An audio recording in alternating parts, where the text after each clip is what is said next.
He was the most handsome man in Israel, with hair so long and perfect, it weighed pounds when cut. Yet he ended up hanging from a tree by that very hair, murdered while his father wept.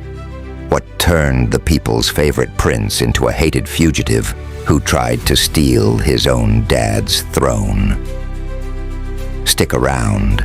This Bible story is wilder than you think. Absalom, the golden-haired prince of Israel, was the epitome of charisma and allure, captivating the hearts of the people with his striking beauty and eloquent words. Born to King David, he roamed the streets of Jerusalem, dispensing justice at the city gates, listening to grievances that his aging father ignored. Women whispered of his flawless form, men envied his valor, and the masses hailed him as the true heir, far surpassing his brothers in popularity. Rumors swirled of his secret liaisons with noble women, fueling a controversial aura of forbidden desire that only heightened his appeal. He was the people's favorite, a symbol of youthful vigor against the king's weary rule, promising reform and excitement in a stagnant kingdom. Yet beneath his charm festered a dark family secret: his half-brother Amnon's brutal violation of their sister Tamar, an act of incestuous lust that David, in his paternal weakness, chose to overlook. Absalom seethed with rage, plotting in shadows while maintaining his public facade. In a controversial twist, whispers suggested Absalom had long harbored unnatural affections for Tamar himself, blurring the lines between protector and possessor. He invited Amnon to a feast under the guise of reconciliation, where the wine flowed freely and tensions simmered. The people, unaware of the brewing storm, continued to adore Absalom, seeing him as the moral compass his family lacked. The feast turned fatal when Absalom's servants, on his command, struck Amnon down in a haze of blood and betrayal. This act of vigilante justice divided the nation.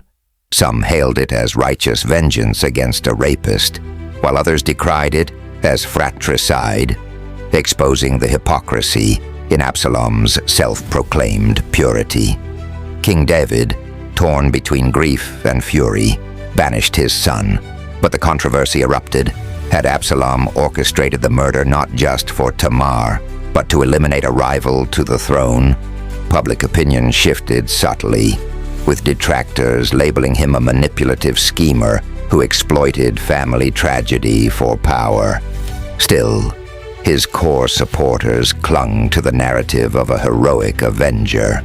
Fleeing Jerusalem with a band of loyalists, Absalom became a fugitive in the land of Geshur, his mother's homeland, where he lived in exile for 3 years.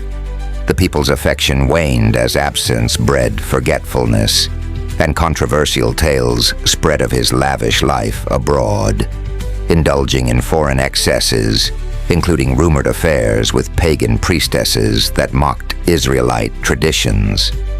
David, manipulated by advisors, eventually allowed his return, but Absalom's popularity had cracked.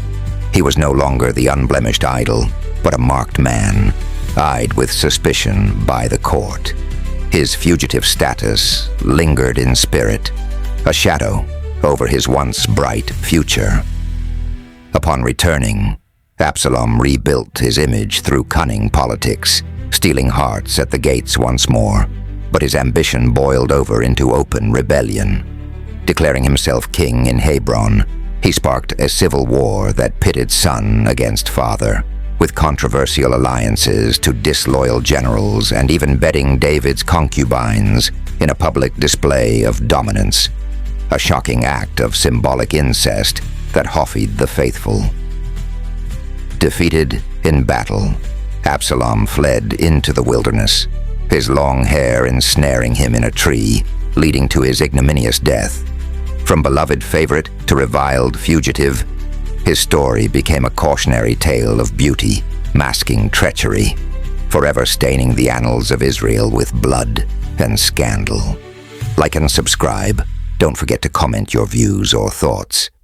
Thank you for being here.